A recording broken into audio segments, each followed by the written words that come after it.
예, 오늘은 욥기의 마지막 날입니다. 시작이 있으면 끝이 있다는 말씀대로 이제 욥기를 하나 한 장 한 장 하다 보니까 이제 42장에 와 있게 되었습니다.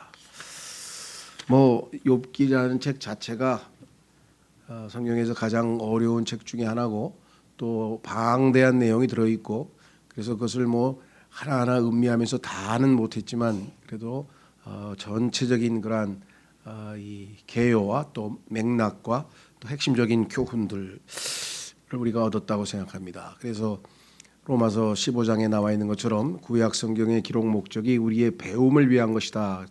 뭔가 우리가 욥기를 통해서 배웠다고 이렇게 생각이 되는데요. 자, 그래서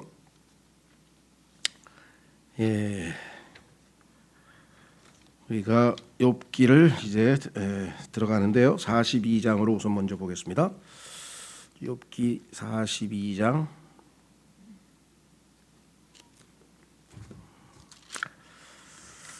예, 하나님께서 이제 드디어 베헤못과 리워야단이라고 하는 초자연적인 그런 동물들까지도 만드셨다는 사실을 알리면서 욥과는 차원이 다른 그러한 분이심을 보여주셨죠. 그래서 하나님이 얼마나 거룩하신 분이신가, 하나님께서 얼마나 욥과는 다른 분이신가를 보여주었을 때, 그때 비로소 이제 욥이 우리말로 정말 진정한 회개에 이르게 된 것이죠. 지난번 40장에서는 그가 마음을 어느 정도 돌이켰지만 이번에는 진정으로 회개한다는 고백이 이제 나오게 되는 것이죠.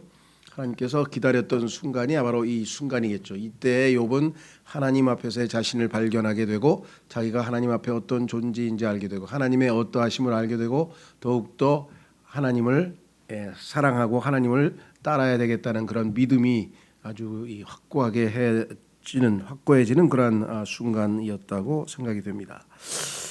1절 그때 욥이 주께 응답하여로되 주께서는 모든 것을 하실 수 있사오며 어떤 생각도 주께 숨길 수 없음을 내가 아오니. 하나님의 절대 주권을 인정하는 거죠. 하나님께서 하시는 일은 무엇이든지 다 옳다.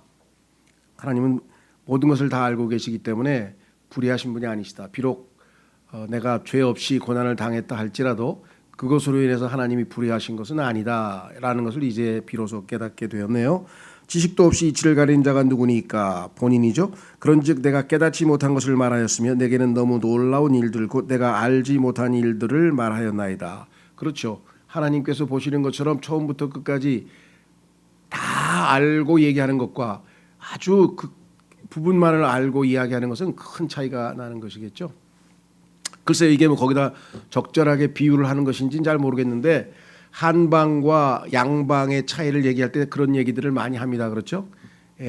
양방 소위 말하면 양의사라고 해서 전체를 모르는 건 아니에요. 그렇죠? 그런데 전체를 알기는 알더라도 나중에 가면은 그 뭐라 그럴까요? 자기의 전문 분야에 너무 집중하죠. 그래서 전문이라 그러면은 내과 그러면 내과, 그것도 소화기 내과, 호흡기 내과, 무슨 흉부 내과 해서 어마어마하게 이렇게 세분화돼서 이렇게 하는데 한방은 몸 전체를 이렇게 보죠. 그래서 우리가 아주 자기의 눈으로 일부만을 보는 것으로 모든 것을 판단할 수 없다는 것을 욥은 알게 되었습니다. 그래서 내가 알지 못하는 일들을 말하였나이다. 그래서 자기가 실수했다, 잘못했다. 그래서 결국은 4절 내가 주께 간청하오니 들어소서 내가 말하겠나이다. 내가 주께 묻겠사오니 내게 밝히 알리소서. 내가 귀로 듣는 것을 통해 주께 대하여 들었사오나. 우리 속담에도 백문이 불여일견이다. 그래서 100번 들어봐야 한 번 보는 게 낫다 이렇게 되겠죠. 예. 그래서 우리는 이 속담처럼 실제적으로 욥도 하나님에 대해서 많은 얘기를 들었지만 하나님을 직접 뵙는 것하고는 차원이 다르겠죠. 이제는 내 눈으로 주를 배움나이다 이렇게 하면서 정말 올바른 신앙 고백을 했고요. 결국은 하나님 앞에서의 자신을 제대로 파악한 사람은 첫 번째로 돌이키는 거죠. 그래서 진정한 회개를 합니다. 6절 그러므로 내가 내 자신을 몹시 싫어하고 티끌과 재 속에서 회개하나이다 하니라. 여기서 자신을 몹시 싫어한다고 하는 것은 하나님을 불의하다고까지 생각할 정도로 자기 의를 내세웠던 자기 모습이 너무나 부끄러웠다는 거겠죠. 그렇죠? 너무나 모르고 그렇죠. 너무나 모르고 아는 척을 했는데 알고 보니까 너무나 자기가 부끄럽다. 그래서 정말 수치스럽다. 그래서 자기가 몹시 싫다. 이렇게 이야기를 하게 되었습니다. 이것이 모든 그리스도인이 진정으로 올바른 신앙생활에 발을 들여놓는 순간이죠. 예수 믿고 구원받았다. 그래서 막 기쁘고 좋고 막 1, 2년 동안 막 기도응답도 잘 되고 막 할렐루야가 나오고 성경을 읽으면 꿀송이 같고 막 이런 건 뭐 길어야 1년, 2년, 뭐 오래 가야 3년이고요. 그다음부터는 이제 그야말로 광야 생활로 들어가는 건데, 그렇죠? 그 광야 생활을 지내면서 이제 많은 사람들이 당혹스러워 하잖아요. 근데 성경을 배운 사람은 드디어 훈련이 시작이 됐구나. 이제부터가 진짜구나. 그거를 이제 알게 될 터인데, 자, 그래서 7절부터 이제 나머지 부분은 우리가 정말 하나님께서 어떻게 이 모든 것을 다 정리, 회복, 단숨에 그냥 모든 것을 정리하고 회복하시는가. 7절 주께서 욥에게 이런 말씀을 하신 뒤에 주께서 대만 사람 엘리바스에게 이르시되 내 진노가 너와 내 두 친구를 향해 타오르나니 너희가 내 종 욥과 같이 나에 대하여 옳은 것을 말하지 아니하였느니라. 욥의 친구들이 한 이야기들은 하나님에 대해서 정말 피상적으로 알고 있는 것. 하나님은 의로우신 분이다. 따라서 죄를 용납하지 아니하신다. 따라서 욥이 이렇게 고난을 당하는 것은 욥이 죄를 지었기 때문이다. 그렇기 때문에 욥은 회개하고 그렇죠? 돌이켜서 뭐 이렇게 해서 본인들이 알고 있는 그 지식이나 경험을 또는 선배들에게 배운 그런 과거의 전통들에 근거해서 판단했는데 그것이 틀렸다는 얘기는 아니죠. 일반적인 원칙으로는 맞죠. 그러나 하나님은 그거보다 훨씬 더 높은 곳에 계신다는 사실을 몰랐죠. 얼마든지 예외가 있을 수 있다는 것이겠죠. 그래서 인과율, 그렇죠. 인과응보, 권선징악 이것이 잘못됐다는 건 절대 아닙니다. 일반적인 원칙은 맞죠. 그러나 그렇게 적용이 안 되는 경우도 허다하기 때문에 그런 경우를 우리가 함부로 이 원칙에 입각해서 모든 것을 판단해 버리면 문제가 생긴다. 그래서 그 뭐라고 요즘에 이제 뭐 통합 또는 융합 이런 얘기를 많이 하는데요. 이 학문도 그래요. 예를 들면 뭐 이 자연과학이 있고 그다음에 인문학이 있고 그다음에 사회과학이 있고 그다음에 예술 뭐 문화예술이 있고 뭐 이렇게 해서 분야별로 보면 뭐 엄청나게 대학에 가면 과도 많잖아요. 그러면 한 자기가 전공 분야가 이 사람이 예를 들면 무슨 뭐 자연과학이다. 그러면 자연과학은 자연과학 분야에만 자기의 지식을 가지고 판단을 해야 되는데 자연과학 지식을 가지고 모든 걸 다 판단하려고 그런다. 그렇죠? 그래서 자연과학으로 보니까 뭐 어떻게 창조가 있어? 없는 게 어떻게 하나님이 그런 거 없어. 하나님이 있긴 뭐가 있어. 이렇게 해서 소위 말하면 진화론을 주장한다든가 이런 거는 정말 어불성설이죠. 자기가 손대지 말아야 될 거. 왜? 자연과학이라고 하는 것은 눈으로 목격하고 반복해서 관찰했더니 이것이 규칙적으로 진행되더라. 그래서 이러한 법칙이 있다. 그래서 그걸 발견해내는 일인데 아니 하나님이 창조하신 걸 봤어요? 아니면 뭐 우주가 빅뱅으로 터지는 걸 봤어요? 보지도 않고 관찰도 안 한 것을 자기가 옳다고 추정해가지고 얘기하는 것은 있을 수 없는 일이죠. 그러니까 전문가가 제일 무섭다는 거예요. 전문가가 그 분야의 한정에서만 자기 판단을 하면 나름대로 괜찮은데 자기 분야를 가지고 모든 걸 다 판단해버리면 위험스러운 거죠. 자, 그래서 친구들도 바로 그런 우를 범한 셈이 된 것입니다. 자, 그래서 하나님에 대해서 잘못 말했어요. 그래서 욥을 죄인으로 몰았잖아요. 하나님은 욥이 완전하고 온전하고 아주 훌륭하다고 칭찬을 했는데 하나님과는 정반대의 결론을 내렸으니까 얼마나 하나님 화가 나셨겠어요. 그런즉 이제 숫소 7마리와 수양 7마리를 가지고 내 종 욥에게 가서 너희를 위하여 번제 헌물을 드리라. 욥이 너희 제사장으로서 나와 너희 사이에 중재, 소위 말하면 화해를 중재할 터이니 욥에게 가서 이와 같이 제물을 바쳐라. 그리하면 내 종 욥이, 하나님께서 내 종이란 말을 지금 몇 번을 쓰고 계신지 모르겠네요. 자, 계속해서 보시면 하나님께서 욥을 종으로 인정하는 장면이 나오죠. 내 종 욥이 너희를 위하여 기도할 터인즉 내가 그로 인하여 받으리니 이것은 너희가 내 종 욥과 같이 나에 대하여 옳은 것을 말하지 아니한 대로 즉 너희의 어리석은 행위대로 내가 너희를 대하지 아니하려 함이라 하시니라.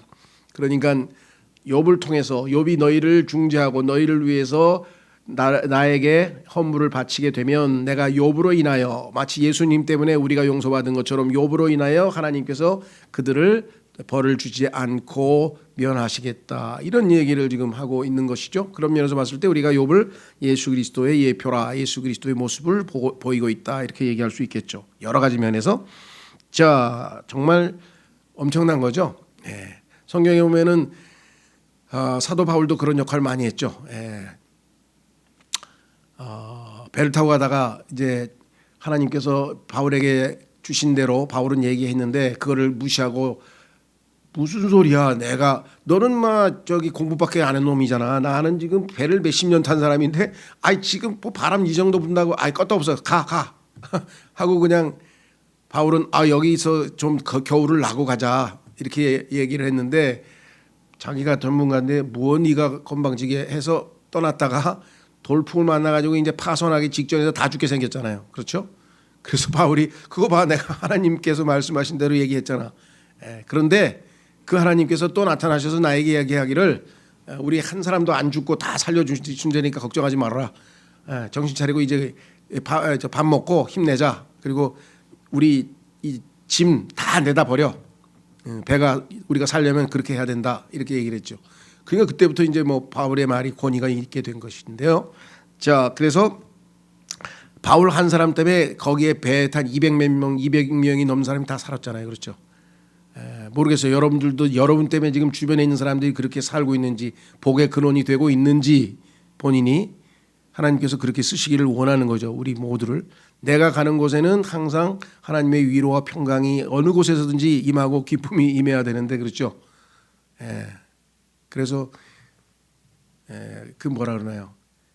그 당신은 그 problem, 문제, 어딜 가든지 문제를 일으키는 사람입니까? 복을 가져다 주는 사람입니까? 그런 유명한 설교가 있더라고요. 당신이 있는 곳에서 문제를 일으키는 사람입니까? 아니면 문제를 해결하는 사람입니까? 자, 그래서 19절, 이에 대만 사람 엘리바스와 수아 사람 빌닷과 나마 사람 소발이 가서 주께서 자기들에게 명령하신 대로 행하였더니, 얼마나 민망스러웠을까요? 욥한테 그냥 할 말 못할 말 그냥 어마어마하게 쏴붙였을 텐데 욥이 너그럽게 다 받아줬어요. 그래서 어떻게 됐습니까? 하나님 시키는 대로 다 했어. 중보기도를 하고 제물 헌물을 다 받아서 하나님께 희생제를 드렸더니 주께서도 욥을 받으셨으며, 하나님의 제사장 역할을 한 거죠. 하나님의 일꾼으로서의 섬기는, 하나님을 섬기는 종으로서의 역할을 다 했습니다. 욥이 자기 친구들을 위하여 기도할 때 기도까지 해줬어. 그렇죠? 요셉처럼, 예수님을 예표하고 있는 요셉처럼 형들을 다 아주 복을 주고 칭찬하고 그랬죠. 자, 주께서 그의 포로된 것을 돌이키시고, 그러니까 이들을, 친구들을 위해서 중보하고 기도까지 해줬을 때, 용서하고, 그래서 그럴 때 하나님께서 욥이 잡혀갔던 것, 포로된 것은 뭐냐면 마귀에게 포로된 것이었잖아요. 그래서 그것을 돌이키시고, 또 주께서 욥에게 그가 전에 소유했던 것들의 2배를 주심으로, 다 환난 때 이스라엘 백성들이 돌아와서 받을 복과 비슷하죠. 이스라엘 백성들도 이제 포로로 잡혀갔던, 마귀에게 포로 잡혔던 적그리스도의 포로로 있던 것에서 벗어나서 하나님의 복을 2배나 받을 것이다. 11절, 그때 그의 모든 형제와 그의 모든 자매와 전에 그를 알던 모든 사람들이 그에게 와서 그의 집에서 그와 함께 빵을 먹고, 주께서 그에게 내리신 모든 재앙에 대하여 그를 위해 슬퍼하며 그를 위로하고, 또 각 사람이 돈 1개와 각 사람이 귀금고리 1개를 그에게 주었더라. 그러니까 사람들이 얼마나 뭐라 그럴까요?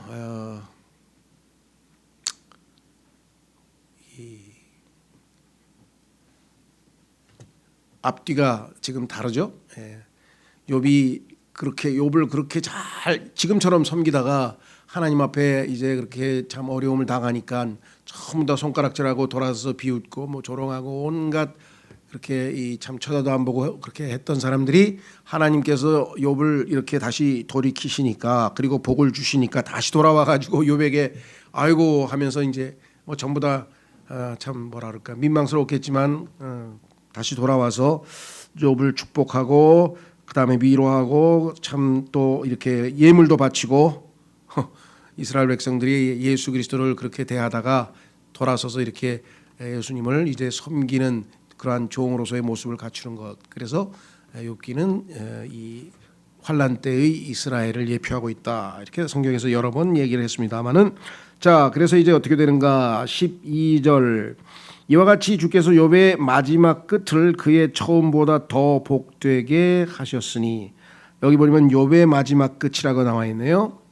자, 이거를 갖다 우리 보통 해피엔딩이라고 하죠. 해피엔딩.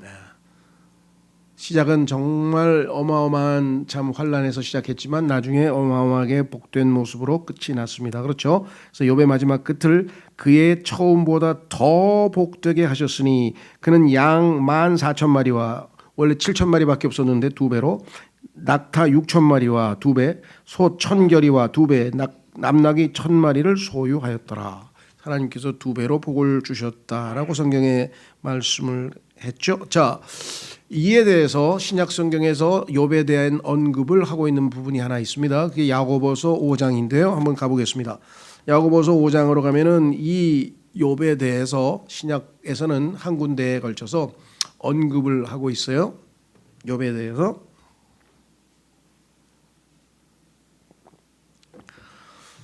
이스라엘 백성들이 환란 때 잘 참고 인내하고 예수님을 기다리고 그런 모습과 유사하게 여기에 지금 마지막 때에 대한 권면을 할 때 욥의 인내란 표현을 썼죠. 자, 야고보서 5장 7절에 보시면 야고보서 5장 7절에 보시면 그러므로 형제들아 주께서 오실 때까지 인내하라.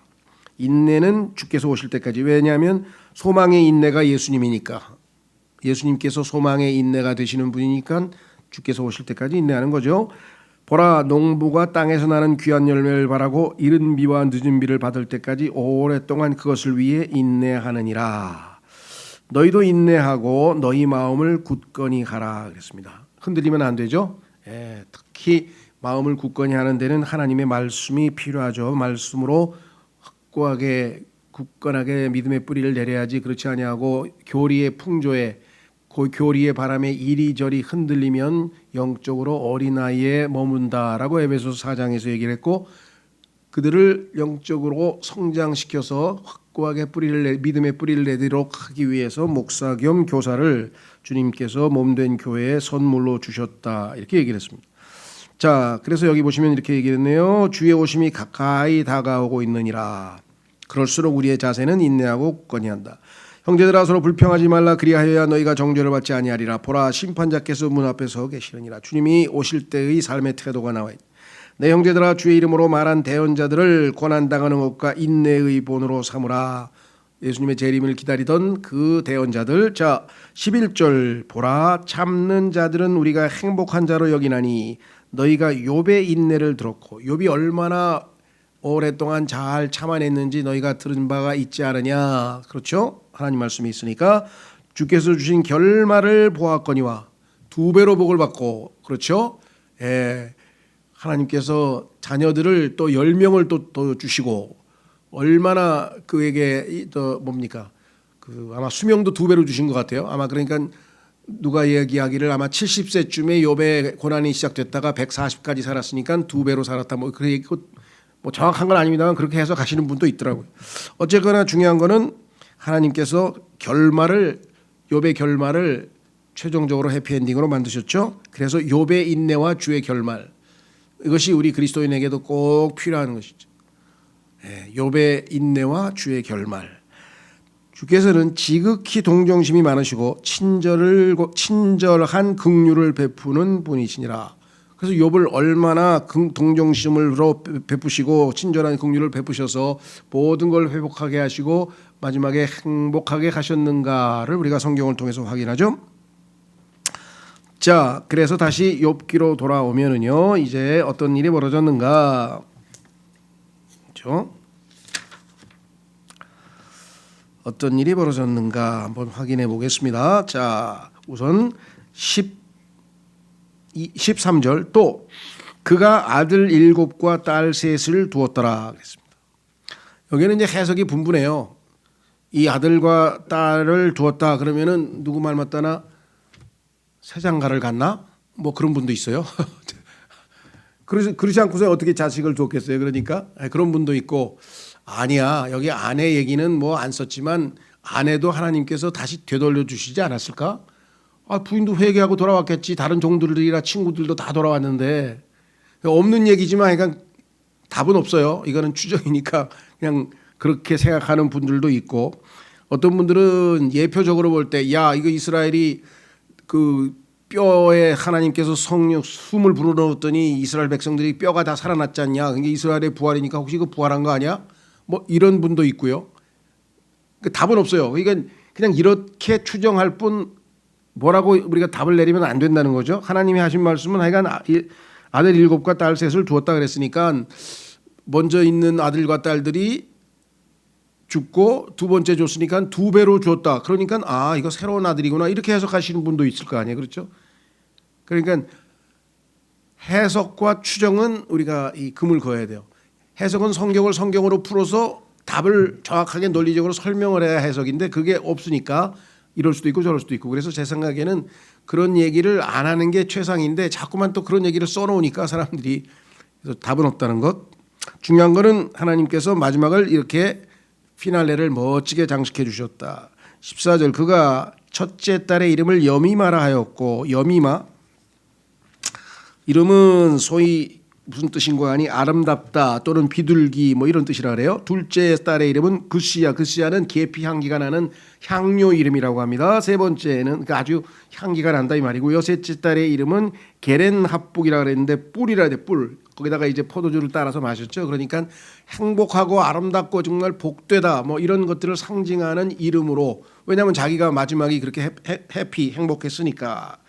그래서 어떤 그 정혼한 신부들의 모습 그래서 주님의 몸된 교회가 주님을 기다리는 모습으로 묘사할 수도 있다 뭐 이렇게 얘기합니다. 어쨌거나 하여간 세 딸의 이름을 이렇게 하나님께서 의미심장한 상징하는 내용으로 지었다.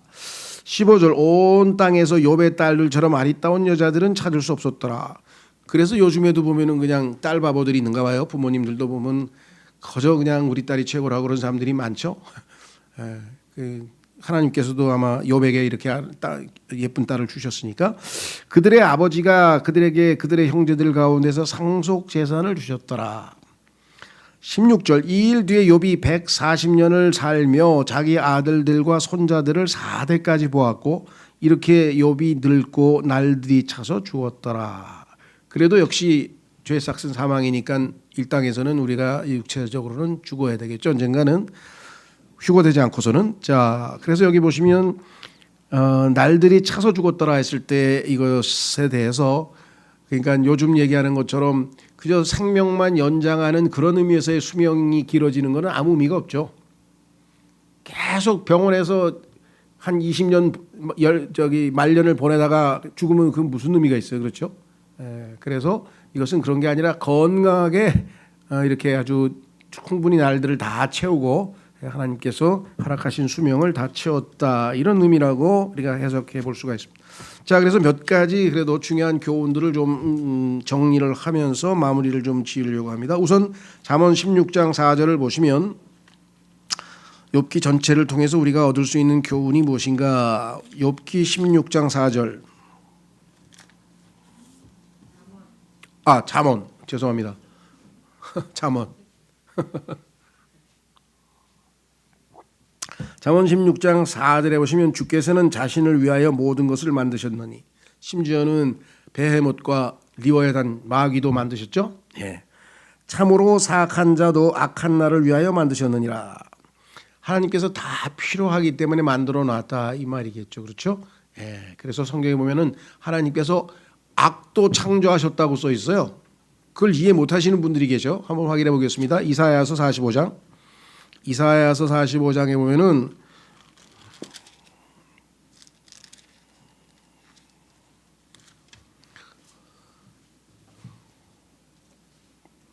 이사야서 45장 7절 나는 빛도 짓고 어둠도 창조하며 평안도 만들고 재앙도 창조하나니 나 주가 이때 재앙이란 말은 직역을 하면 악입니다. 악.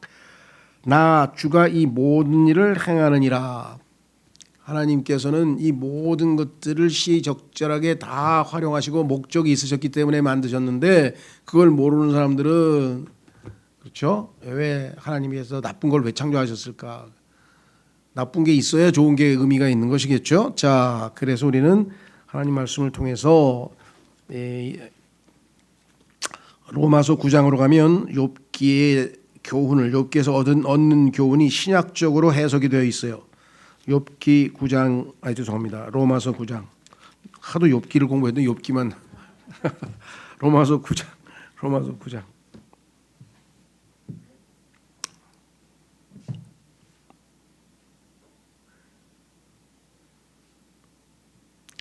로마서 9장 14절에서 21절 보시면 이렇게 써 있습니다. 로마서 9장 14절. 그런즉 우리가 무슨 말을 하리요? 하나님께 불의가 있느냐? 욥은 있다 그랬죠. 그렇죠. 의로운 자를 고난 가운데 두셨으니까 불의하다고 그랬는데 불의가 있느냐? 결코 있을 수 없느니라. 그분께서 모세에게 이르시되 내가 긍휼을 베풀 자에게 긍휼을 베풀고 내가 불쌍히 여길 자를 불쌍히 여기리라 하시나니 그런즉 이와 같이 그것을 원하는 자에게서 나지도 아니하고 달리는 자에게서도 나지도 아니하며 오직 긍휼을 베푸시는 하나님에게서 나느니라. 이 모든 일을 주관하시는 분은 하나님이시고 그분은 의로우시다.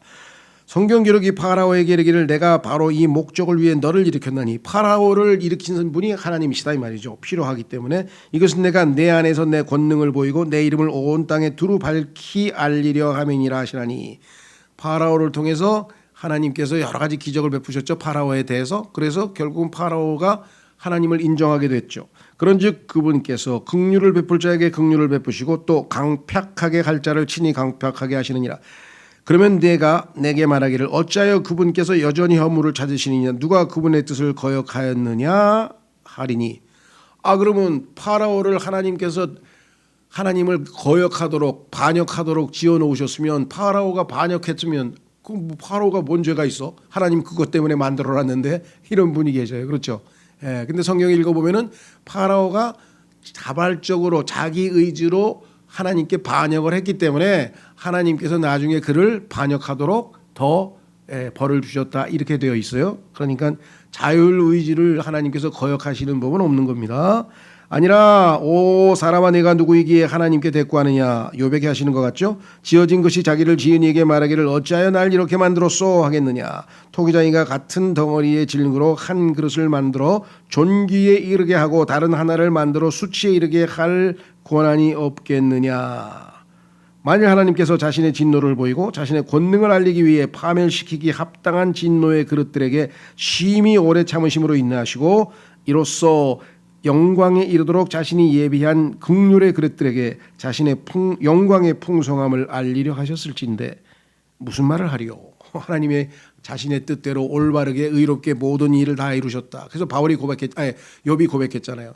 하나님은 무슨 일이든지 다 하실 수 있습니다. 그리고 그것이 다 옳습니다. 그것이 다 선합니다. 아까 그렇게 고백했죠? 욥기 42장 2절에서. 자, 그래서 우리는 하나님께서 내가 이해할 수 없고 받아들일 수 없고 납득할 수 없는 이 일을 나에게 허락하실지라도 거기에서 우리가 욥기를 통해서 하나님의 어떠하심을 배웠다고 한다면 하나님을 원망하거나 또는 하나님께 항의하거나 이럴 필요가 전혀 없다는 거죠. 그렇죠? 자, 그래서 우리는 이렇게 다시 욥기로 다시 돌아갑니다.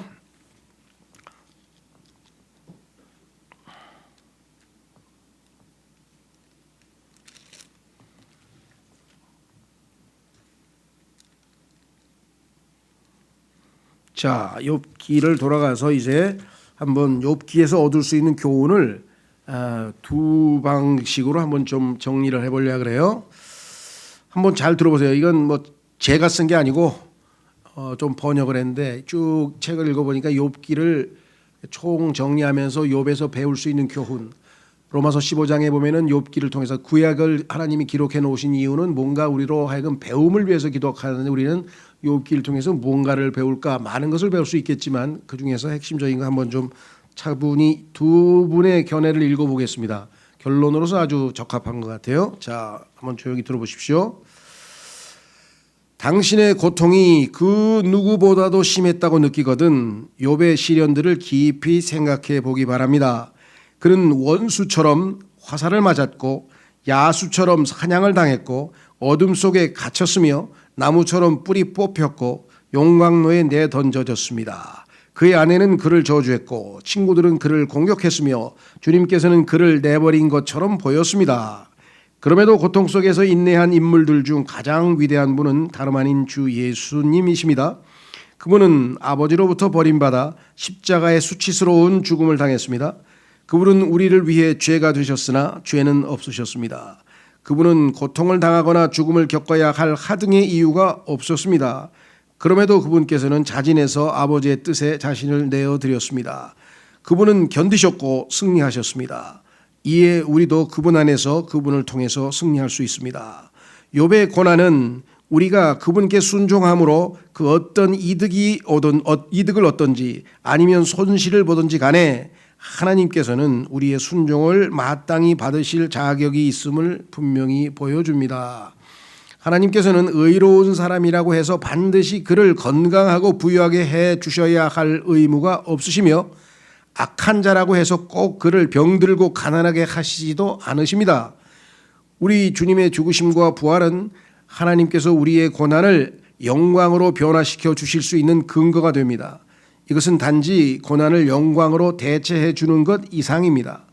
욥의 고난은 이 땅에서의 영광으로 대체되었으나 우리 성도들의 고난은 천상의 영광으로 변화될 것입니다. 그러므로 우리의 고난들은 결코 헛되지 않습니다. 왜냐하면 주님께서는 자신의 영광스러운 목적을 이루어 가고 계시기 때문입니다. 어떤 사람이 욥기를 읽고 마지막 배운 점을 이렇게 요약 정리를 했는데 한번 의미가 있죠. 예, 그리고 지금 마지막으로 마치기 전에 읽어드리려고 하는 것은 저희 교회에서 출간한 욥기 연구에서 욥기를 총정리하고 이제 교훈을 얻는 내용인데 이 닥터 켄 블루 목사는 제가 참 기회가 돼서 한번 뵀어요. 우리나라에 오셨었는데 이분은 저기 미국의 그 어디입니까? 시애틀이라고 그러죠. 워싱턴주. LA에서 저 북쪽으로 올라가면 캐나다하고 몬트리올과 이렇게 마주보는 시애틀이라고 하는 그 도시의 이 주변에 있는 조그만 소도시에서 오랫동안 하여간 사역을 했고 정말 많은 그런 자료들도 많이 남겨놓으시고 설교도 잘 하시고 그러는데 한 거의 7, 8년간을 말년에 암으로 고생하시다가 2, 3년 전에 한 75세로 이제 소천하셨습니다. 그분이 이 욥기를 쓴 것을 저희가 이제 번역을 했는데 아마 욥기가 어렵기 때문에 정말 어렵게 된 주석도 있고요. 또 너무 쉽게 아주 이렇게 된 주석도 있고 그런데 이건 딱 중간인 것 같아요. 아주 핵심적인 내용들을 아주 잘해서 욥기에 대해서 한번 제대로 이렇게 전체를 이해하고 싶으신 분들은 이 욥기 연구책을 한번 읽어보시면 도움이 많이 되시리라 이렇게 생각합니다. 예, 그래서 이제 욥기 마지막 이렇게 이분이 정리한 내용을 읽고 우리도 대단원을 마무리하려고 합니다. 이렇게 썼네요. 자, 우리는 무엇을 배웠습니까? 가장 최고의 교훈은 하나님께서 자신의 왕국에서 주권자이신 것입니다. 그분께서는 하늘과 땅의 모든 일들을 다 통치하시고 심지어는 마귀도 그분의 명령에 순종한다는 사실입니다. 하나님께서 자신의 말씀을 계시하지 않으면 우리는 전혀 알 수 없는 그런 영적 세계가 존재합니다. 하나님과 사탄 사이에 엄청나게 중요한 드라마가 펼쳐졌습니다. 이 드라마에서 인간은 자신의 역할을 담당하도록 창조되어 무대로 올려진 것입니다. 하나님과 사탄과 인간의 목적에 대해 무지하면 정말 엉터리 가정과 추측이 난무하게 됩니다. 이 온 우주에는 새 인격인 하나님과 마귀와 인간의 관계에서 모든 것이 좌지우지됩니다. 우리는 인간이 왜 고통을 당해야 하는가라는 질문이 아무런 쓸모가 없는 질문임을 알게 되었습니다. 제대로 믿는 자들은 사탄의 표적이 되며 주님을 위해 고난을 받도록 부르심을 받습니다. 그들의 고통은 개인적으로 죄를 지은 것과는 아무런 상관이 없습니다. 죄로 인해 벌 받는 것이 아니며 고통당하는 것이 아닙니다. 금을 재련하여 정금을 얻어내듯 재련의 고통일 수 있습니다. 하나님께서 믿는 자를 정화시키는 것입니다. 정화가 다 끝나면 그분의 자녀는 정금처럼 나옵니다. 그래서 욥기 23장 10절에 내가 가는 길을 그분께서 아시나니 그분께서 나를 단련하신 뒤에는 내가 금같이 나오리라고 했습니다. 나의 동료 믿는 친구들이여, 어쩌면 여러분도 여러분이 그분을 사랑하기 때문에, 그분을 신뢰하기 때문에 하늘의 아버지께 선택받았는지 모릅니다. 당신의 그분을 향한 섬김을 사탄과 그의 천사들에게 보여주기 위해서요. 마치 욥에 대한 하나님과 사탄 사이에 오고 간 대화가 여러분에 대해서도 있었을지 모릅니다. 여러분이 외롭게 지냈던 밤들, 고통 속에서 지냈던 날들, 때로는 혼란스러웠던 모든 것들이 여러분이 욥과 우리 주님과 하나 되었다는 사실을 입증해 주는 것입니다. 우리는 욥의 인내를 보았습니다. 우리는 주의 결말을 보았습니다. 그분은 은혜로우시고 긍휼이 충만하십니다. 외로우십니까? 그분을 신뢰하십시오. 친구들과 가족이 여러분을 버렸습니까? 그분을 신뢰하십시오. 건강을 잃고 직장에서 승진할 기회를 놓치셨습니까? 그분을 신뢰하십시오. 여러분이 왜 그런 처지에 놓였는지 도무지 이해가 되지 않으십니까? 그렇다면 그분을 신뢰하십시오. 사랑하는 분을 잃거나 그분과 이혼하셨습니까? 그분을 신뢰하십시오. 동료와 믿는 자들에게 고소당하고 있습니까? 그분을 신뢰하십시오. 다른 이들이 당신의 모습과 처지를 조롱하고 있습니까? 그분을 신뢰하십시오. 여러분이 그분을 알고 계시지 않습니까? 그분은 여러분을 사랑하고 계십니다. 그분은 십자가에서 자신의 사랑을 입증하셨습니다. 그분께서는 단지 그것을 입증하는 것 이상의 것을 곧 보이실 것입니다. 그러니 그분을 신뢰하십시오. 그래서 욥기는 욥에 대한 책이 아니고 하나님의 어떠하심을 배울 수 있는 위대한 책이다. 그렇죠? 네. 이상으로 우리가 욥기를 마치고요. 다음 주부터는 눈물의 예언자. 참 오죽하면 그 타이틀이 눈물의 예언자라는 타이틀이 붙었을까요?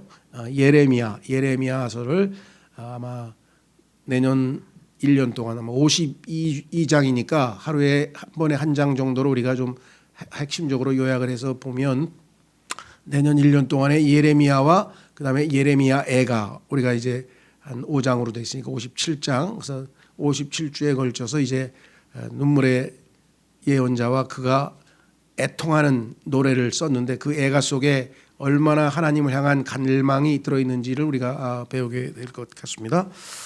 그래서 욥기를 더 한번 총정리해 보고 싶으신 분들은 교회에서 나온 욥기 연구를 한번 좀 다시 한번 기회 되시면 읽어보시면 좋을 것 같습니다. 오늘 이 시간에 욥기 공부를 통해서 하나님께서 나에게 무엇을 배우게 하셨는가?